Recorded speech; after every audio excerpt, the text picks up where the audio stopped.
Hello, I'm Richard Spees, CEO and President of Lucid IQ. Thanks for joining us today for the first in what we expect to be a series of webinars about how we can better capitalize on the promise of legal technology. We're starting today with the topic, Failing Expectations, Why Legal Technology is Not Delivering Its Promise of ROI. Before I go any further, I'll tell you this is post-recorded. I missed most of the initial presentation due to a technical glitch. So this is being inserted as an introduction. That's why you hear references to "Where's Richard?" as we go through. So that's that. The series started with a conversation among myself, Tom O'Connor, and Chuck Cole after Altman-Weil published their 2017 version of their Law Firms in Transition Flash Survey. Now, while the story hasn't changed a lot over the last few years, law firms are still losing market share. Half the law firms aren't taking appropriate steps to address it, so on and so forth. This one was especially interesting because they asked the question, what's working and what's not? Among the items that aren't yet proving out are knowledge management, project management, reengineering workflow processes, and, quote, using technology tools to replace people, which is probably not the most popular topic. There's a great focus on efficiency, and most of these are related to technology. So why aren't the results more positive for technology, which you would think would be one of the most appropriate ways to solve a productivity concern or efficiency concern? So that's what we're here to talk about today. Speaking of technology, very quickly, Lucid IQ is the developer of Case Manager Pro. We're very interested in this sector, of course. Case Manager Pro is something that many of you are familiar with. We focus on large scale, particularly litigation, but also other types of practices. A lot of our clients manage really large scale mass tort, product liability, insurance, intellectual property, that sort of thing. For the most part, what we're talking about are high volume practices. They require or desire systemization to become more efficient. And as you listen to this presentation and listen to what Chuck has to say, you'll see that we're very focused on the people and how they work within the system, then use the technology to support that. Chuck is our Director of Client Engagement. He's the guy that makes sure, oh, by the way, that's the end of the commercial.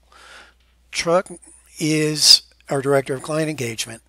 He makes sure that we understand the goals of our clients. We implement the system in the most appropriate way to support the client and the people within the client firm exceptionally well.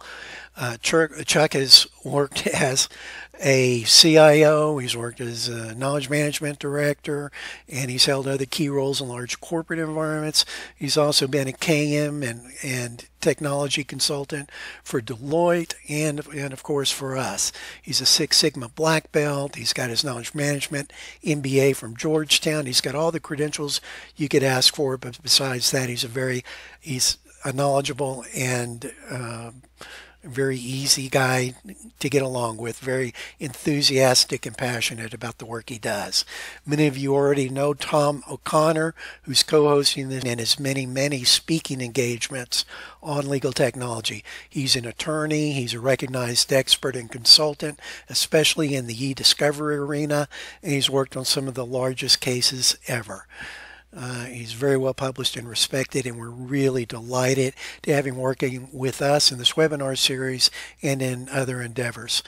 And that's about it. With that, I'm going to turn it over to Tom. Thank you very much for attending. I'll just go ahead and get us started here. What we want to talk about is several main points that we have. We're going to kick it off with the discussion of the Altman-Weil Survey. I'll talk about that more in a minute, but that's what really started this whole discussion off between Chuck and Richard and myself. And then we'll look at our experience in dealing with technology implementations, and that means our experience from our side of the street as consultants and developers of software and getting that to work for folks. I'm, of course, an independent consultant, so I've worked with a number of different products. Chuck will talk about his experience from the point of view of working with not just Lucid IQ and its product Case Manager Pro, but his experience across the board with numerous technology implementations. Then we're going to have a couple of speakers from our attendees who will talk about your experience. We don't want to just make this a talking heads, so we'll talk about what you folks have experienced in this arena. And then we'll move to the why. We'll talk about what some of us have seen, and then we'll talk about why with the general heading or the overall heading of simple is hard. And then, of course, we'll try to move on to some solutions and talk about what we're going to do going forward from here. So that's our agenda. Here's the Altman-Weil Survey. And some of you may have seen this. It's a survey that came along not long ago, been out about a month. Had a number of different findings. They do this flash survey every year, and it talks about things like chronic underperformance by firms, leveraging technology for profitability, really focuses on linking pricing and efficiency and some of the innovations. One of the main points it makes is the problem of partner resistance. 65% of the law firms say that their partners resist most changed efforts, and 56% say that most of their partners are actually unaware of how they might do things differently. So the overall, of course, impact is that 94% want to improve efficiency, but really only half of them have actually done that. There's a link down below on the screen there to the actual survey itself, so that if you want to take a look at the things in detail, you can. This is a little graphic implementation of that really shows you that focusing on improved efficiency is going to be a permanent trend. We think that's where everybody's going, and 94% of the survey respondents believe that, but a little under half of them have actually done anything to address it. And that's probably the biggest problem that we have, is that partner resistance and getting things done to make a change. So